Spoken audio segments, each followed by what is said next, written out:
Good afternoon or good morning, everybody. This is the Roaming Prepper channel, and I am your host, Pete, aka the Roaming Prepper. Thank you for joining me today on this pre recorded Saturday Sitrep. Fortunately, the schedule has largely gone down the garbage for me the last couple of weeks, but lo and behold, we will get to chat a little bit today about the stuff going on in the world. Um, Obviously, lots of things going on every week, and it's very easy to wind up down the toilet bowl of "we gonna die," which has been a running joke now in the chats, not just my chat, everyone's chat, that we all gonna die. But truth be known, if you pay attention to the things going on in the world, you start seeing the patterns and you also start understanding how they affect you, which is largely why I do what I do the way I do it, is just because there's certain things when they come together the right way affect us at the ground level. Um, I still think, for instance, we're going to see energy prices go absolutely bonkers toward the end of the year, especially natural gas, because of what's going on in Europe. Now, whether we think they're all idiots over there, this war in Eastern Europe or not, the bottom line is it's absolutely screwed up the markets, and that can become part of our heating bill 3 months from now. So, with that context in mind, I wanted to focus this week on things that might affect us. And if so, how do we react to them? And with that, I'm going to start this first one with an actual economist. This is from Business Insider India. And I'm going to share that screen with you guys here. So you can kind of look at this and see what's going on in the world over there. Bear with me just a second. There we go. So they call this guy Dr. Doom, the economist. Dr. Doom economist Nouriel Roubini warns of epic market crashes likely. He fears a toxic combination of inflation, unemployment, and recession. Now, you're hearing reports that job numbers are going up. Well, it's one of those cases. If you're at zero, everything is up, right? If you fell on your face, you're already on the ground. You can't fall further. Everything you do is up. I'm being sarcastic, but obviously, I mean, you can even look at these little flags here. It's, you know, uh, Dow Jones Industrial Market. Let's get this into a different format so we can get a little bit better look at the way this a little better look at what this economist is telling us. So Rubini warned the U.S. is warning that the U.S. economy faces a huge market crash and a stagflationary debt crisis. So let's give that thing a minute to reboot, and there we go. The economist said inflation could spiral if the Fed doesn't raise interest rates high enough. Now, understand when you raise interest rates, what you're doing is the Fed is basically saying there's too much money in the market, which was done by the administration with all these spending bills, which were done past the point where they needed to have been done, right? There were a few stimuluses that were needed to kind of level people off, but then they kept doing it. And you get to a point where there's a tip over, and now you have too many dollars. The dollar is devaluing. Um, so the economic professor at NYU Stern, whose nickname is Dr. Dooms, shared his grim outlook during a recent eToro webinar. He argued the Federal Reserve might have to double interest rates to 5% in order to curb inflation. Now, in doing that, yes, it will start to force inflation down. The reason being, doing stuff becomes so expensive, people just stop. It takes the money out of the market, right? The people stop taking out loans, and houses and whatnot get very expensive. It's going to back away, but then it hurts other thing. Um, Hiking to that level could choke the economic growth and then cause a spike in joblessness. Keep in mind, if companies can't get loans or can't borrow money for whatever they're doing, they're going to lay people off. Moreover, rising interest rates could spark a debt crisis. American company and other entities have borrowed aggressively over the past decade and would struggle to repay their loans if there was an interest cost jump. So you kind of see it's kind of a between a rock and a hard place. The upshot is the rate hikes needed to rein in inflation could tank the economy and cause crashes across stock, bonds, housing, credit, private equity, and other assets in bubble territory. You notice it's not just a housing bubble or a bond bubble. All of them have their own little bubbles going on. If that fallout spurs the central bank to give up on fighting inflation, price increases could spiral out of control as well. So he's looking this, to be honest, this is a very worst case scenario. A lot of things need to happen a certain way for this scenario to pop up. But he said stubborn inflation fueled by Russia's invasion of Ukraine, disrupting global food and fuel supplies, the Rona pandemic lockdowns might drive the Fed to drive the economy into a deeper recession than the one it avoided. He said, I worry about a stagflationary debt crisis. Because if you have the worst of the 70s in terms of supply shocks and you have the worst of the global financial crisis because of too much debt, that's a dangerous combination. If you're behind the curve, eventually a recession is going to be more severe. And he's worried mainly about loss of jobs and income and wages, uh, much like we saw in the Great Depression, where the economy cratered in multiple facets all at once, resulting in companies laying people off. Uh, he warned that both stock and long term bonds would likely slump in value if inflation remains a problem. He suggested investors hedge their portfolio with alternative assets, short term inflation index bonds, gold, and other commodities, real estate, and infrastructure. So, interesting take from this economist. And again, I like listening to these guys because this is what they do. Like their whole profession is around the economics of things. Now, keep in mind, people start getting laid off, money becomes hard to go by. It's going to become challenging for new people to buy cars, to buy homes, and then even worse, to buy food. And usually, when you get to the point where buying food's a problem, you have a major issue. But again, he sees these things. The Fed is basically trying to pull hard brakes on a train that should have been stopped 2 stations ago. But the people in charge kept running the train forward.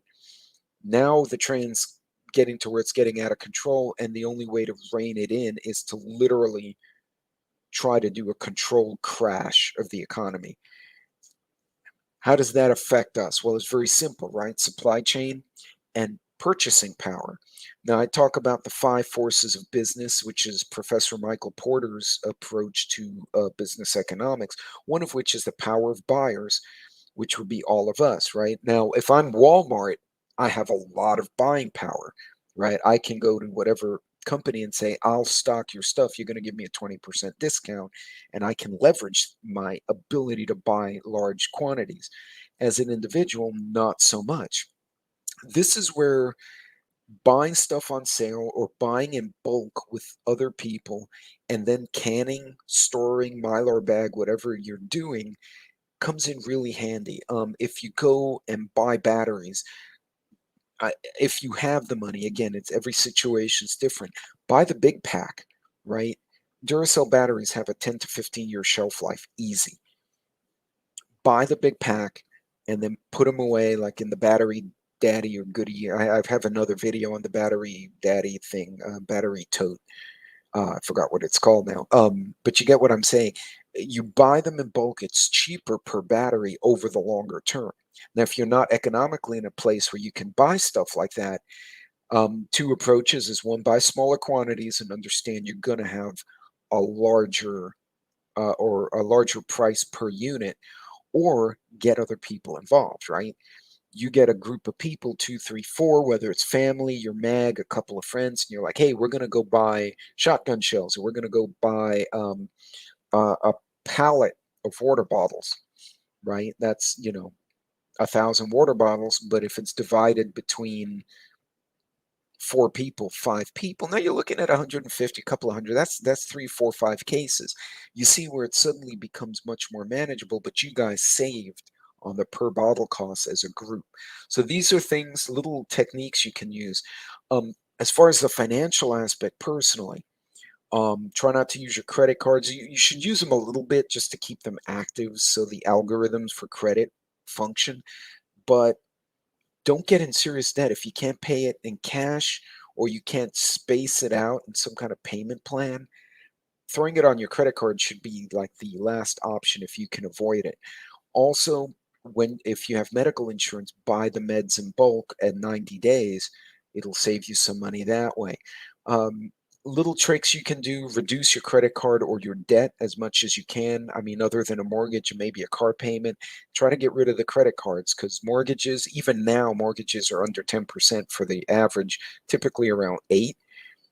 Cars vary depending on what you buy and what your credit history is, but credit cards could be 20%, and they'll go up if the prime rate goes up, which it will go up. So if you can start pushing those balances down, and a great way, one technique I use for smaller balances is I pay $20 a week, right? I just set it up in my bank to just plop $20, right? If you owe 100 for your credit card for the month, put 25 a week, right? It'll be all paid by the end of the month, but that 25 a week you're not going to notice as much as opposed to $100 all in one shot. Few little tricks that you can do, but again, um, interesting stuff to be watching out for, because this kind of situation can definitely hurt us as individuals, as preparedness folks, if we start losing our jobs or our salaries get cut. So, um, prep up now, but watch how things play out, because you may preemptively buy a bunch of bottled water, but then it's like, well, flour got hit, not water. So you may have to pivot. So you got to be a little bit flexible with this. But we got another article, which is another situation that could affect us directly. And we'll open that in the immersive reader again because I found it's way easier for you guys to see what the hell I'm talking about. This is from Reuters, and it regards the worker strike. So let me get that up on the screen here for you guys. And there we go. Okay, UK transportation disruption set to continue as rail workers to stage fresh strikes. There's been talk of airline pilots in the States doing that. We're also hearing truckers may do that. Now, if we start seeing, because the inflation is hurting these guys and girls, they're going to start striking. That's definitely going to affect the supply chain. It's going to affect the availability of product. So this is just one example. But Mick Lynch, General Secretary of United National Union of Rail, Maritime, and Transport Workers, joins other union members on strike at a picket line outside Euston Railway Station in London. That was a mouthful. British rail workers are set to stage a fresh round of strikes on September 15th and 17th in a dispute over paid jobs and conditions. Again, not enough people working. The pay isn't keeping up with the inflation that's been caused.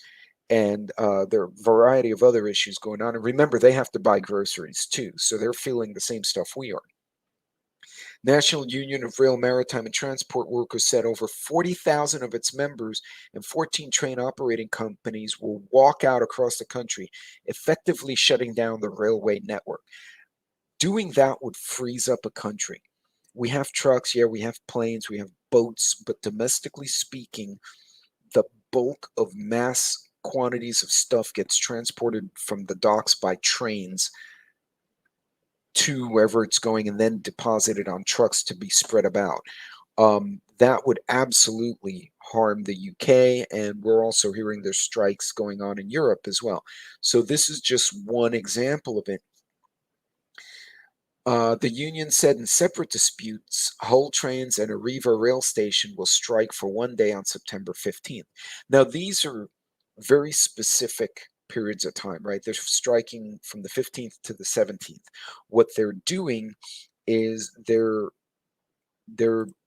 putting a hole in the pocket of the companies that use them.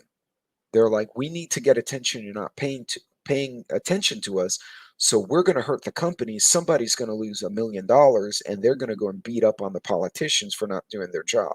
So it's a smart play by them. Notice it is very specific. 15th and 17th. So we'll see where this goes, but keep an eye on those strikes because that will definitely affect our availability and also our transport, right? Our ability to get around.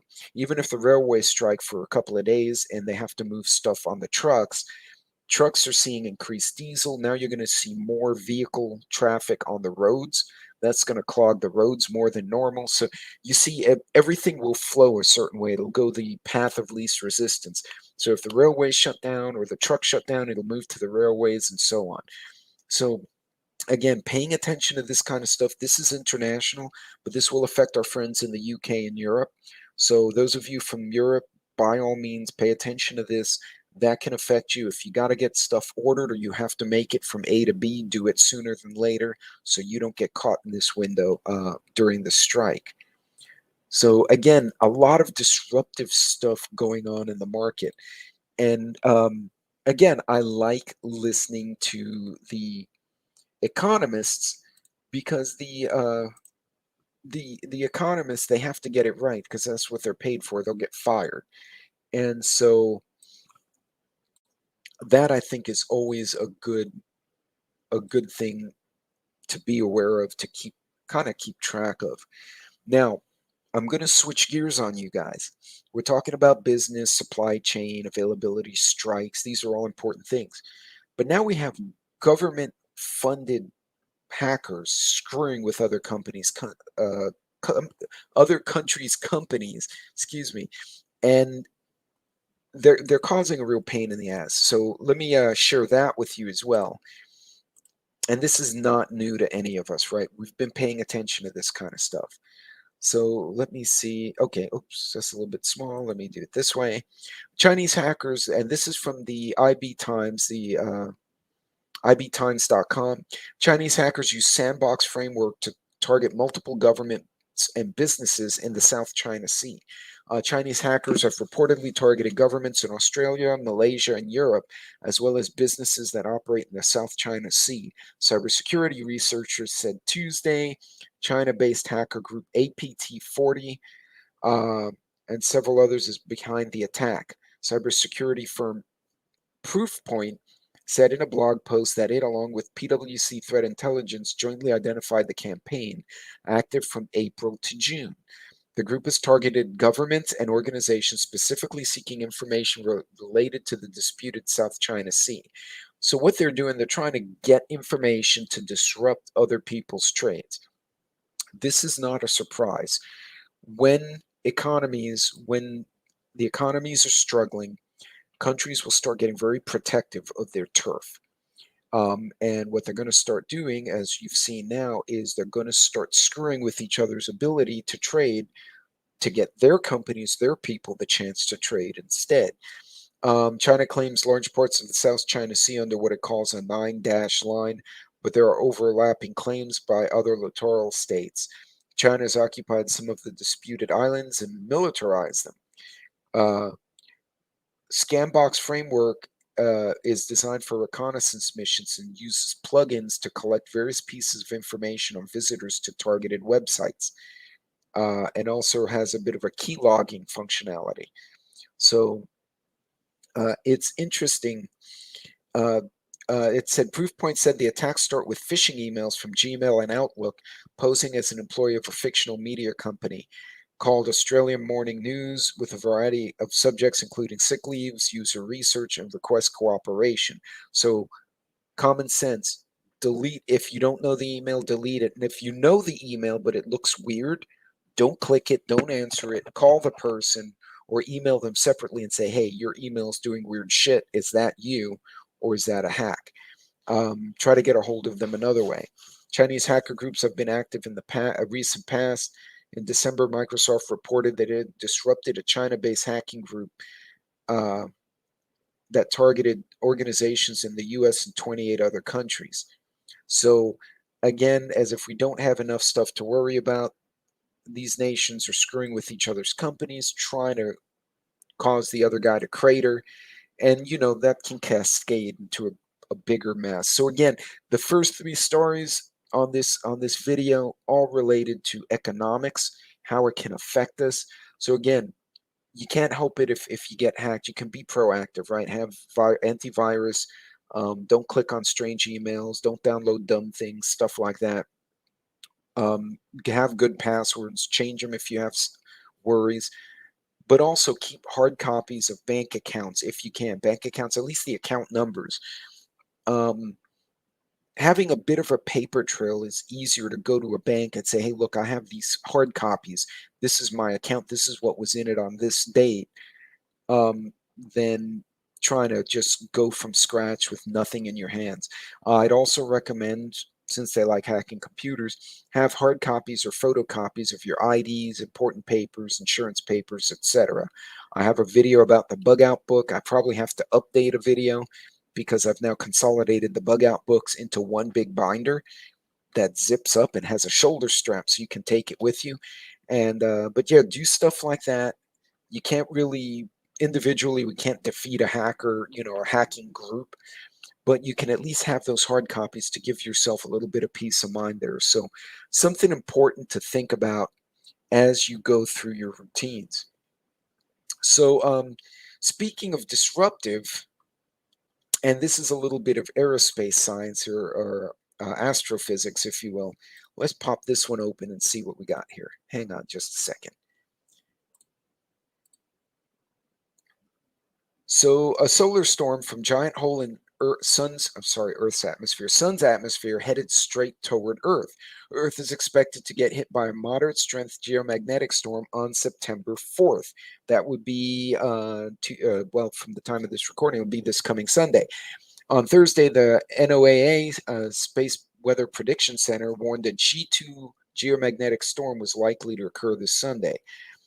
It would probably cause these interactions between solar material and the magnetosphere produce intense currents and heat up the upper regions of our atmosphere. This can including increased drag on satellites, altering the path of radio signals, creating satellite navigation errors, and just basically causing problems. So a coronal hole high-speed stream, or CHHSS, is behind the expected G2 storm. This is from MSN. I believe it came from another site, though. I can't find it. Newsweek. Thank you. There it goes. As the streams of solar wind from coronal holes approach Earth, they catch up with and overtake the slower ambient solar wind that already exists, and intense magnetic fields can be produced in this interface. So keep in mind, if you're a ham radio operator, you deal with satellites, data, etc., Sunday, Monday, you will probably start experiencing or seeing strange delays, data issues. So I'm curious, now that I know this one's coming, because I normally miss this stuff, I want to watch. It says geomagnetic storms are relatively common, occurring about on a monthly basis. So just be aware of that. I'm going to expand this. You guys can take a better look at that article. And this is from, I got this on MSN, but it's actually, I believe, from Newsweek. So by all means, be aware of that. Again, more of a disruptive thing for us to keep in mind. This is a normal occurrence. So, if you have something data related to download, do it Saturday before Sunday so you don't get the delays, if it even affects the data transmission, the satellites, and all that, which it probably will. The satellites are designed to deal with that kind of stuff, but at the same time, you never know. So why take the chance? Do the precautions what you can.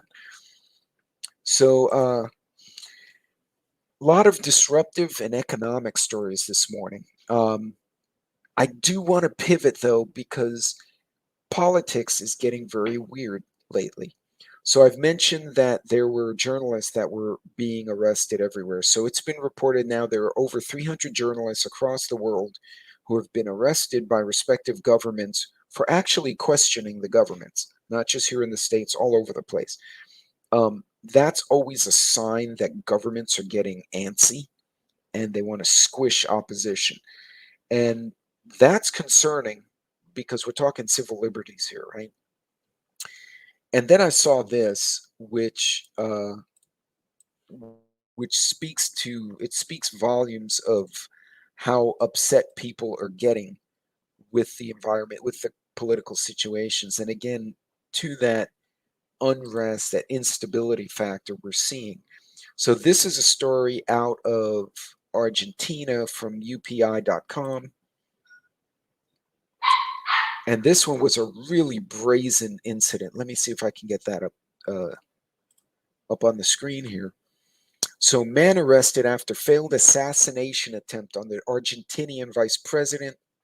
Let's scroll down a little bit. Police in Argentina detained the gunman after he attempted to shoot Cristina Fernandez de Kirchner, the prior president, who now is stepped down to vice president, in what the current president said is the most serious event to occur in the country since it regained democracy 40 years ago.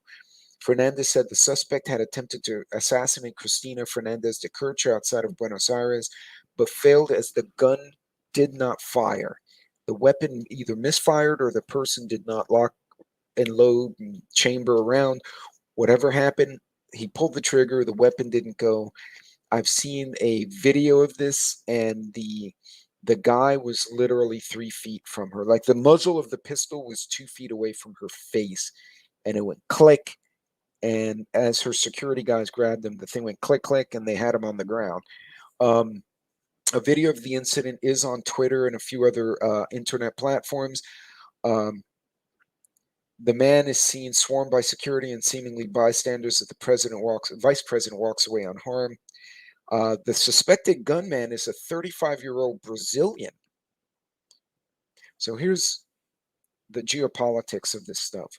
Why is a Brazilian expat in Argentina trying to kill the vice president? Did she not pay off a Brazilian mafia lord? Are they trying to cause instability next door for some end? Who knows? We're obliged to recover the democratic coexistence that has been broken by the hate speech and has spread from different political, judicial, and media spaces of Argentine society. We can disagree and have deep disagreements, but in a democratic society, hate speech cannot take place because it breeds violence. Um, Argentina cannot lose another minute, he said. So the incident occurred as Fernandez de Kirchner, this is the vice president, a polarizing leftist politician who has been in the spotlight for decades, is being tried on corruption charges because absolute power corrupts absolutely, as in socialist programs, and we all know that. Um, so she's being tried on corruption charges. Her political parties issued a statement saying we're facing one of the most serious episodes in our political history. The judge he was spoken with the current president spoke with the judge investigating the incident and called on him to collect facts. Um, Interesting stuff these folks have going on. Now, why there was a Brazilian expat trying to kill the Argentinian VP? That sounds like a bit of a false flag kind of situation. Maybe not. I don't know. But definitely something suspicious going on there. And politicians ostracizing and demonizing their foes, their opposition, is getting very serious. It's becoming very heated rhetoric, and it's pissing people off. And I suspect this is not going to be the end of leaders getting targeted, people of stature getting targeted. A lot of people think, oh, well, the oligarchs and the billionaires, nobody can touch them. Everybody can be touched.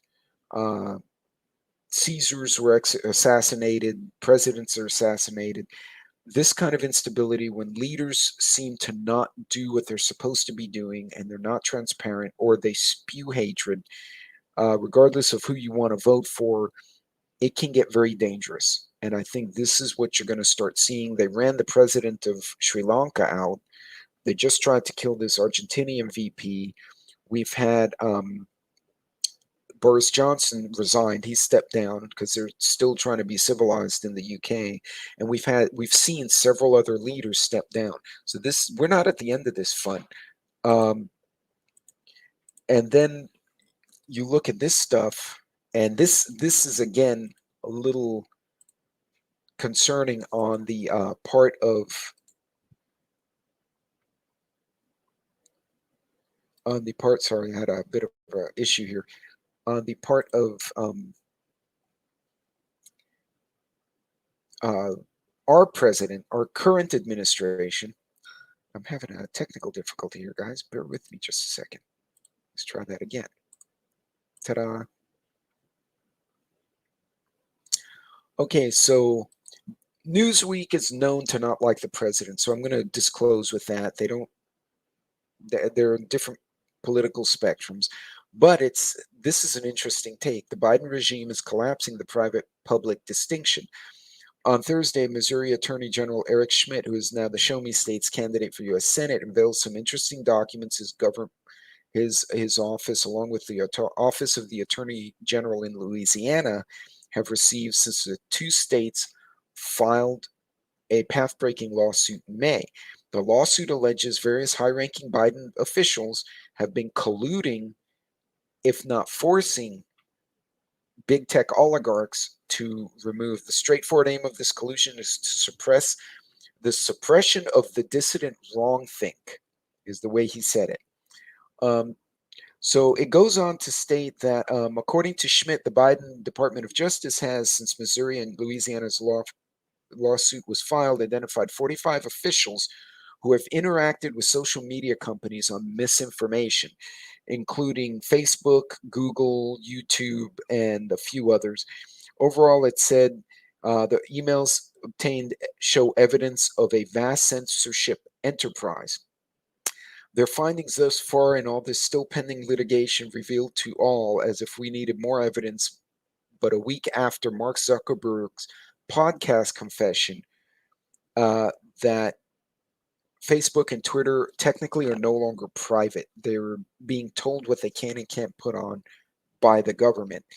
Um, Other emails confirm that Biden or administration actors and agencies as wide ranging as the Surgeon General, Department of Treasury, Health and Human Services, CDC, and cybersecurity have been in communication with Google, Facebook, Twitter, and in every instance, the goal was the same: to censor what was called misinformation.